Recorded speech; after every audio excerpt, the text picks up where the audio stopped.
Farewell to Manzanar, Chapter 21, The Girl of My Dreams. That beau was from the world I wanted out of, while the strutting sequin partnership I had with Radine was exactly how I wanted my life to go.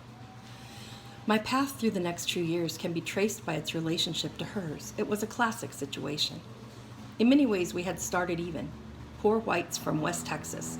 Her family was so badly off sometimes. She'd come to school with no lunch and no lunch money, and we would split whatever I had brought along. At the same time, we were both getting all this attention together with the drum and bugle corps. After 3 years at our junior high school, in a ghetto neighborhood that included many Asians, blacks, Mexicans, and other white migrants from the South, we had ended up being close to being social equals. We stayed best friends until we moved to Long Beach Polytechnic. There, everything changed. Our paths diverged. She was asked to join high school sororities. The question of whether or not I should be asked was never even raised. The boys I had crushes on would not ask me out. They would flirt with me in the hallways or meet me after school, but they would ask Radine to the dances, or someone like Radine, someone they could safely be seen with. Meanwhile, she graduated from baton twirler to song girl, a much more prestigious position in those days. It was unthinkable for a Nisei to be a song girl. Even choosing me as a majorette created problems. The band teacher knew I had more experience than anyone else competing that year. He told me so, but he was afraid to use me. He had to go speak to the board about it, and to some of the parents to see if it was allowable for an Asian to represent the high school in such a visible way. It had never happened before. I was told that this inquiry was being made, and my reaction was the same as when I tried to join the Girl Scouts. I was apologetic for imposing such a burden on those who had to decide. When they finally assented, I was grateful. After all, I was the first Asian majorette they'd ever had. Even if my once enviable role now seemed vaguely second-rate, still I determined to try twice as hard to prove they'd made the right choice. This sort of treatment did not discourage me. I was used to it. I expected it, a condition of life. What demoralized me was watching Radine's success. We had shared everything, including all the values I'd learned from the world I wanted into. Not only standards of achievement, but ideas about how a girl should look and dress and talk and act. And ideas of male beauty, which was why so many of the boys I liked were Caucasian. Because I so feared never being asked, I often simply made myself unavailable for certain kinds of dates. If one of them had asked me, of course, I would have been mortified. That would mean coming to Cabrillo Homes to pick me up, and the very thought of one of his daughters dating a Caucasian would have started Papa raving. He would have chased the fellows across the grass. This was my dilemma. Easy enough as it was to adopt white American values, I still had a Japanese father to frighten my boyfriends and a Japanese face to thwart my social goals. I never wanted to change my face or to be someone other than myself. What I wanted was the kind of acceptance that seemed to come so easily to Radine. To this day, I have a recurring dream, which fills me each time with a terrible sense of loss and desolation. I see a young, beautifully blonde and blue-eyed high school girl moving through a room full of others her own age, much admired by everyone, men and women both, myself included. As I watch through a window, I feel no malice toward this girl. I don't even envy her. Watching, I am simply emptied, and in the dream, I want to cry out, because she is something I can never be, some possibility in my life that can never be fulfilled. It is a schoolgirl's dream, one I tell my waking self I've long since outgrown, yet it persists. Once or twice a year she will be there, the boyfriend-surrounded queen who passed me by. Surely her example spurred me on to pursue what now seems ludicrous, but at the time was the height of my post-Manzanar ambitions. It didn't happen in Long Beach. There I felt defeated. I watched Radine's rise, and I knew I could never compete with that. Gradually I lost interest in school and began hanging around on the streets. I probably would have dropped out for good, but it was just about this time that Papa decided to go back into farming and finally moved us out of Cabrillo Homes.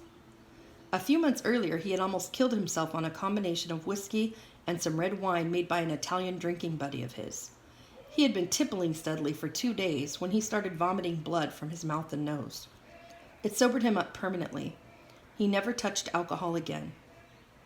After that, he pulled himself together, and when the chance came along to lease and sharecrop 100 acres from a big strawberry grower up north in Santa Clara Valley, he took it. That's where he stayed until he died, raising premium berries outside of San Jose. I was a senior when we moved. In those days, 1951, San Jose was a large town, but not yet a city. Coming from a big high school in Southern California gave me some kind of shine, I suppose. It was a chance to start over, and I made the most of it. By the spring of that year, when it came time to elect the annual carnival queen from the graduating seniors, my homeroom chose me. I was among 15 girls nominated to walk out for inspection by the assembled student body on voting day. I knew I couldn't beat the other contestants at their own game, that is, look like a bobby soxer. Yet neither could I look too Japanesey. I decided to go exotic, with a flower print sarong, black hair loose, and a hibiscus flower behind my ear. When I walked barefooted out onto the varnished gymnasium floor, between the filled bleachers, the howls and whistles from the boys were double what had greeted any of the other girls. It sounded like some winning basket had just been made the game against our oldest rivals. It was pretty clear what the outcome would be, but ballots still had to be cast and counted. The next afternoon, I was standing outside my Spanish class when Leonard Rodriguez, who sat next to me, came hurrying down the hall with a revolutionary's fire in his eye. He helped out each day in the administration office. He had just overheard some teachers and a couple of secretaries counting up the votes.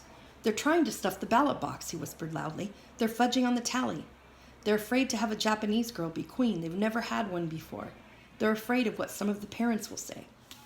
He was pleased he had caught them, and more pleased to be telling this to me, as if some long-held suspicion of conspiracy had finally been confirmed. I shared with him. Whether this was true or not, I prepared to believe that teachers would stuff the ballot box to keep me from being queen. For that reason, I couldn't afford to get my hopes up. I said, "So what?" He leaned toward me eagerly with final proof. "They want Lois Carson to be queen. I heard them say so." If applause were any measure, Lois Carson wasn't even in the running. She was too slim and elegant for beauty contests. But her father had contributed a lot to the school. He was on the board of trustees. She was blonde, blue-eyed. At that point, her name might as well have been Radine. I was ready to capitulate without a groan. "If she doesn't make Carnival Queen this year," Leonard went on smugly, "she'll never be queen of anything anywhere else for the rest of her life." "Let her have it then, if she wants it so much." "No, we can't do that. You can't do that." I could do that very easily. I wasn't going to be caught caring about this or needing it the way I had needed the majorette position. I already sensed, though I couldn't have said why, that I would lose either way, no matter how it turned out. My face was indifferent. "How can I stop them from fudging," I said, "if that's what they want to do?" He hesitated. He looked around. He set his brown face. "My champion. You can't," he said, "but I can." He turned and hurried away toward the office. The next morning he told me he had gone in there and raised holy hell. Threatened to break this news to the student body and make the whole thing more trouble than it would ever be worth. An hour later, the announcement came over the intercom that I had been chosen. I didn't believe it. I couldn't let myself believe it. But for the classmates who had nominated me, I had to look overjoyed. I glanced across at Leonard, and he winked, shouting and whooping now with all the others. At home that evening, when I brought this news, no one whooped. Papa was furious. I had not told him I was running for queen. There was no use mentioning it until I had something to mention. He asked me what I had worn at the tryouts. I told him. "No wonder those Hakajin boys vote for you," he shouted. "It is just like those majorette clothes you wear in the street, showing off your body. Is that the kind of queen you want to be?" I didn't say anything. When Papa lectured, he listened. If anyone spoke up, it would be Mama trying to mediate. "Ko," she said now, "these things are important to Jeannie. She is—" "Important? I'll tell you what is important. Modesty is important.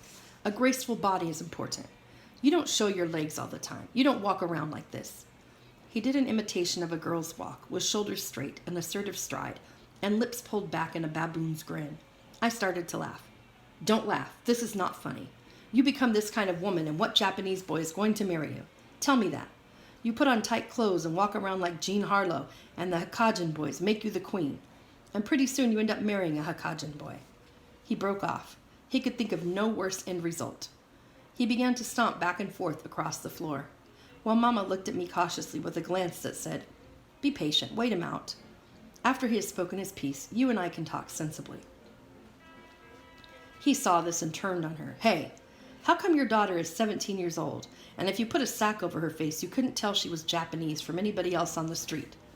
Ko, Mama said quietly, Jeannie's in high school now. Next year she's going to college. She's learning other things. Listen to me. It's not too late for her to learn Japanese ways of movement.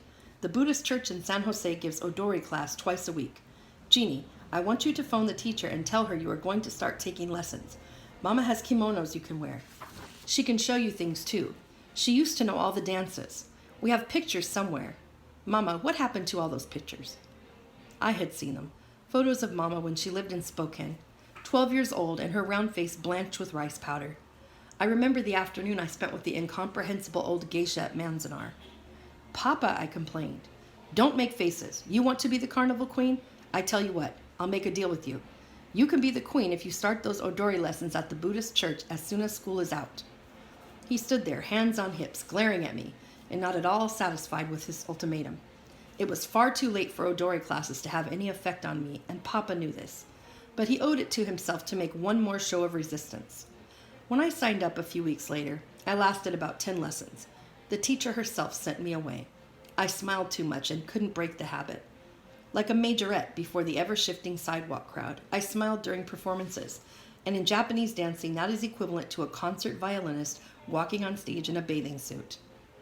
Papa didn't mention my queenship again. He just glared at me from time to time with great distaste, as if I had betrayed him. Yet in that glare I sometimes detected a flicker of approval, as if this streak of independence, this refusal to be shaped by him, reflected his own obstinance. At least, these glances seemed to say, she has inherited that. Mama, of course, was very proud. She took charge and helped me pick out the dress I would wear for the coronation. We drove to San Jose and spent an afternoon in the shops downtown. She could take time for such things now that Papa was working again. This was one of the few days she and I ever spent together, just the two of us, and it confirmed something I'd felt since early childhood. In her quiet way, she had always supported me, alongside of or underneath Papa's demands and expectations. Now she wanted for me the same thing I thought I wanted.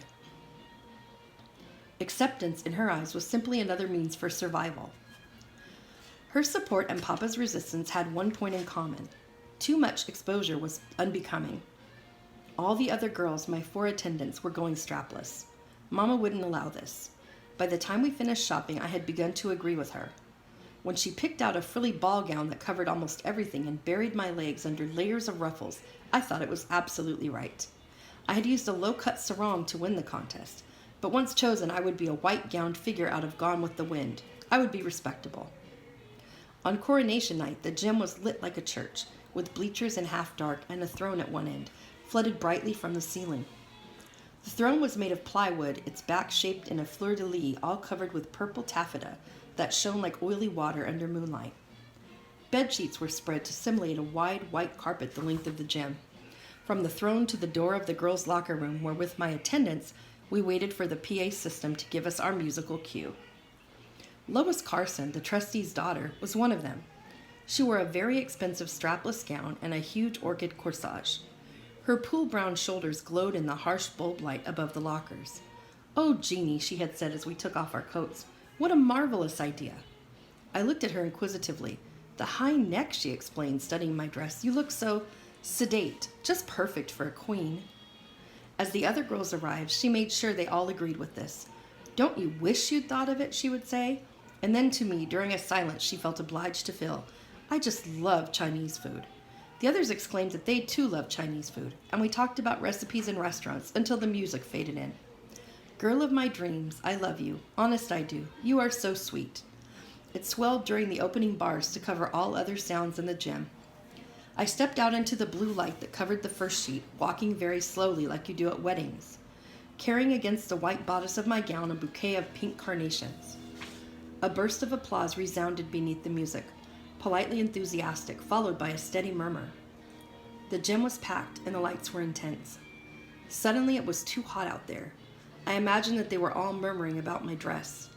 They saw the girls behind me staring at it. The throne seemed blocks away, and now the dress was stifling me. I had never before worn such an outfit. It was not at all what I should have on. I wanted my sarong, but then thought, no, that would have been worse. Papa had been right about the sarong. Maybe he was right about everything. What was I doing out there anyway, trying to be a carnival queen? The teachers who counted the votes certainly didn't think it was such a good idea. Neither did the trustees. The students wanted me, though. Their votes proved that. I kept walking my processional walk, thinking of all the kids who had voted for me, not wanting to let them down, although in a way I already had. It wasn't the girl in this old-fashioned dress they had voted for, but if not her, who had they voted for? Somebody I wanted to be, and wasn't. Who was I then? According to the big wall of speakers now saxophoning through the gym, I was the girl of somebody's dream. Since you've been gone, dear, life don't seem the same. Please come back again. I looked ahead at the throne. It was even further away, a purple carriage receding as I approached. I glanced back. My four attendants seemed tiny. Had they stopped back there? Afterward, there would be a little reception in one of the classrooms, punch and cookies under fluorescent tubes. Later, at Lois Carson's house, there'd be a more intimate, less public gathering, which I'd overheard a mention of but wouldn't be invited to. Champagne in the foothills, oyster dip. I wanted to laugh. I wanted to cry. I wanted to be 10 years old again, so I could believe in princesses and queens.